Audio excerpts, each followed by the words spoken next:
Hey guys, welcome back to the channel.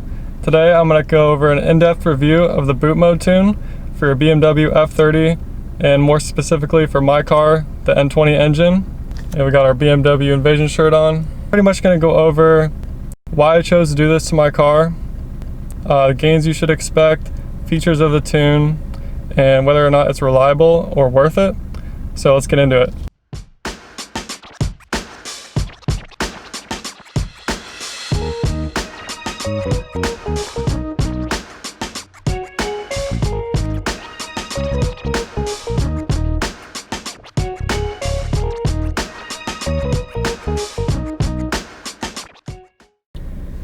So taking down our sunshade.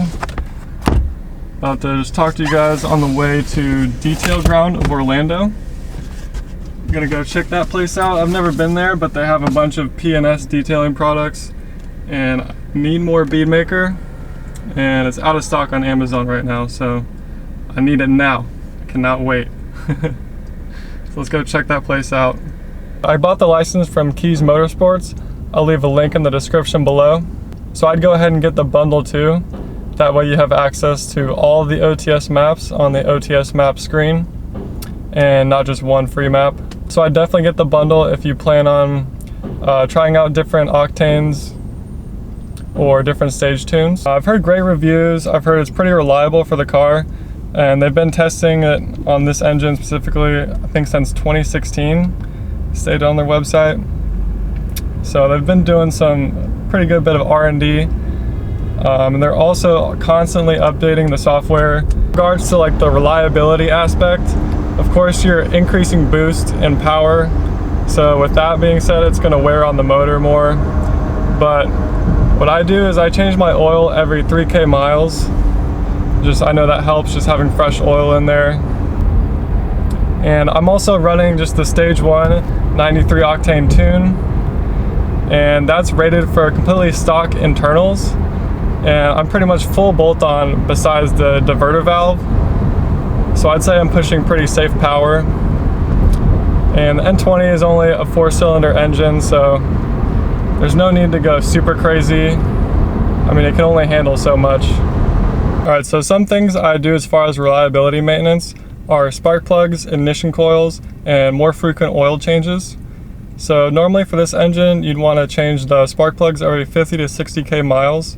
And on a tune engine, you'll probably want to decrease that to every 20 to 25K miles for the spark plugs. Also, this is directly from Pro Tuning Freak's website, that you'll want to go with 1-step colder spark plugs.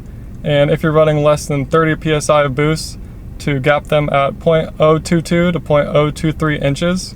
And for ignition coils, I'd probably change that interval to about 30 to 35K miles, as opposed to like 70K miles for stock internals. So if you're doing this tune, I'd recommend to definitely do spark plugs at least, right when you do the tune, just so that you're ready to go and won't have any issues. Oil changes, I change my oil every 3K miles. I do this regardless, even if I didn't have the tune, because this helps with keeping everything lubricated, especially that timing chain guide. So definitely recommend that. Also, if you want even more reliability, I consider an aftermarket charge pipe. I have the FTP Motorsports charge pipe from Keys Motorsports. The reason why I recommend that is because adding even a couple more pounds of boost pressure will put a lot more pressure on that charge pipe, and they tend to burst just because they're plastic and they wear out eventually. So you don't want that to happen, and that will leave you pretty much in limp mode with no power to the pedal.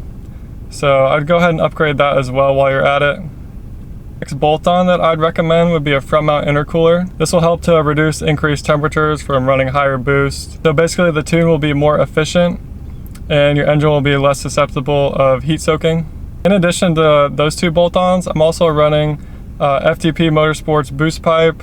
We got an MST turbo inlet pipe, engine intake, and a VRSF catalyst downpipe. So with all those bolt-ons combined, it really enhances the power gains. Also with all these bolt-ons, brings a little more noise into the cabin, just because of all these parts are made of solid metals as opposed to plastic stock parts.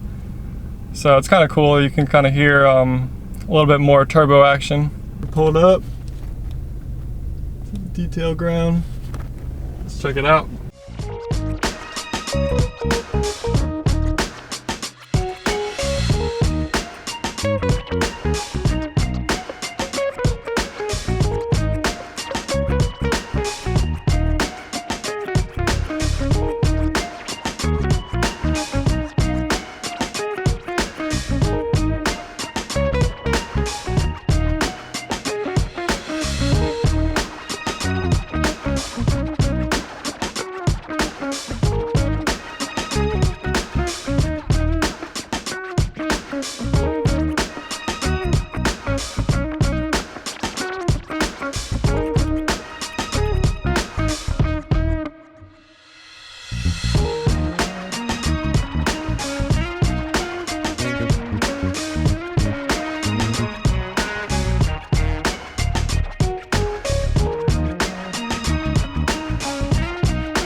Just hit the re-up.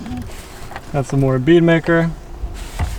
Got some shampoo. Gonna try this one out. I haven't tried it before.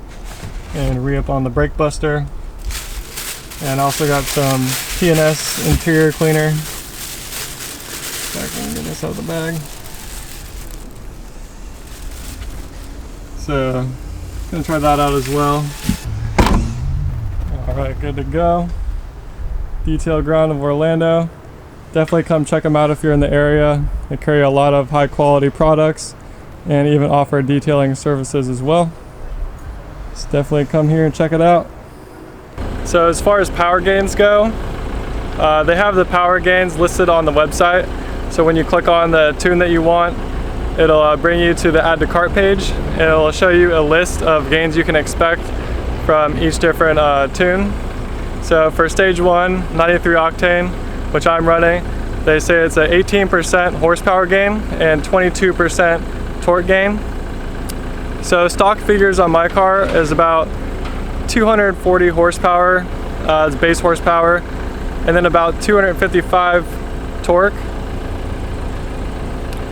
So with those numbers, it would pretty much be about 280 horsepower and about 310 torque. So those are that's base horsepower and not to the wheels. So of course to the wheels will be lower numbers. I haven't got my car on a dyno yet, even though I really want to, just to see what I'm pushing with all the bolt-ons, especially the downpipe. So maybe we'll do that here soon and let you guys know. Yeah, this is how you can tell it's hot in Florida. Got the AC running. We got some perspiration going on, I hope that's not a leak. I doubt it. Overall guys, for power gains, the butt dyno definitely approved so far. And the car just pulls so much better. It's like so much more effortless and so much more of a joy to daily drive. You get power way smoother, and especially more in the first and second gears, because before the tune, first gear might as well be non-existent in this car. It's pretty worthless from the jump. So right now I'm just gonna go ahead and drive home, and then once I'm there, I'm gonna show you guys how easy it is to tune with only using your phone. All right guys, so tuning your car with boot mode is super easy, super simple. So all you need is your iPhone and 2 cables. I'll leave the links in the description. So you pretty much just need the DME to Ethernet cable, and then this adapter which goes Ethernet to iPhone. So these cords are all way longer than they need to be. But let's go ahead and connect it and I'll show you guys. Alright, so we got that cable connected to the DME. Alright, so once you have it all plugged in and you open up your boot mode app, it will automatically turn on accessory mode.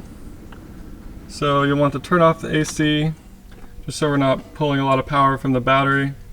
And also the first time when you tune this, I'd recommend hooking up a battery charger to the car, because it's going to take a lot longer the first time you tune the car as opposed to after you tune it and you go to update it. It takes a lot less time. So we'll just go ahead and sign in.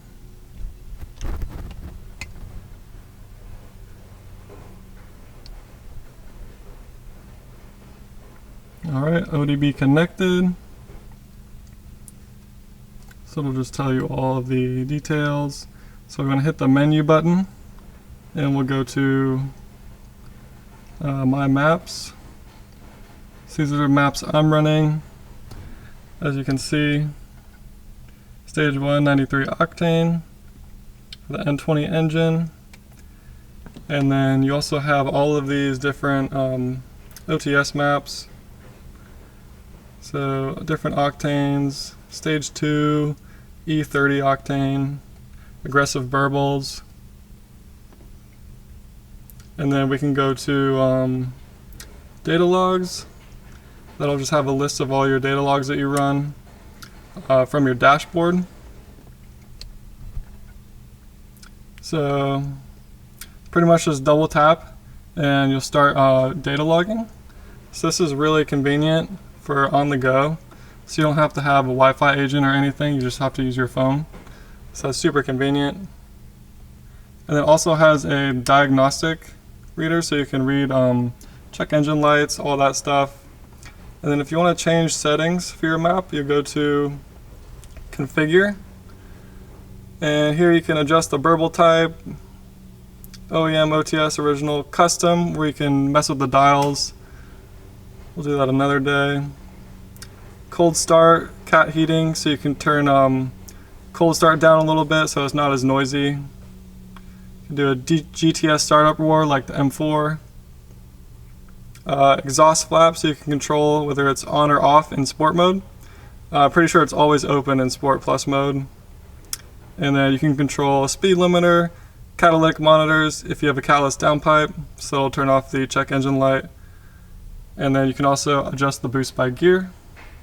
So that's really cool features, make it super customizable, all at your fingertips. So another thing that's super important is always to check for updates.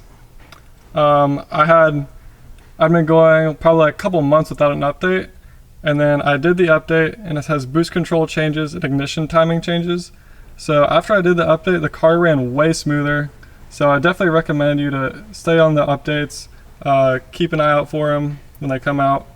So guys, that's how easy it is to add about 40 horsepower, base horsepowers to your F30. All I had to do is use my phone. Just hook my phone up to my car, bam, 40 horses.